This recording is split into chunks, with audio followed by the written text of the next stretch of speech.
नेपाली समाजमा डाक्टर भन्नाले कि त सामान्य एमबीबीएस चिकित्सक कि त निश्चित अङ्गको विशेषज्ञ भन्ने बुझाइ छ। तर नेपालको विषम भौगोलिक बनोट र सीमित स्वास्थ्य पूर्वाधारका लागि यी दुई विधाको बीचमा एउटा अत्यन्त महत्वपूर्ण र बहुमुखी विधा छ। त्यो हो एमडीजीपी अर्थात् जनरल प्र्याक्टिस एन्ड इमर्जेन्सी मेडिसिनमा विशेषज्ञता। एमडीजीपी डाक्टरलाई नेपालको स्वास्थ्य प्रणालीको मेरुदण्ड मानिन्छ। विशेष गरी ग्रामीण नेपालमा उनीहरू एक डाक्टर अनेक अस्पतालका रूपमा काम गर्छन्।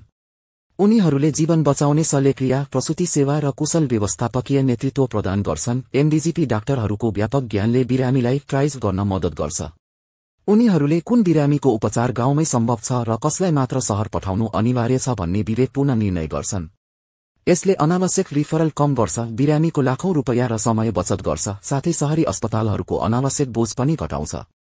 एमडीजीपी डाक्टरहरू नेपालको स्वास्थ्य सेवाको अपरिहार्य हिस्सा हुन्। एमडीजीपी डाक्टरहरू नेपालको स्वास्थ्य प्रणालीका लागि किन यति महत्त्वपूर्ण मानिन्छन्? आफ्नो विचार कमेन्ट गर्नुहोस्।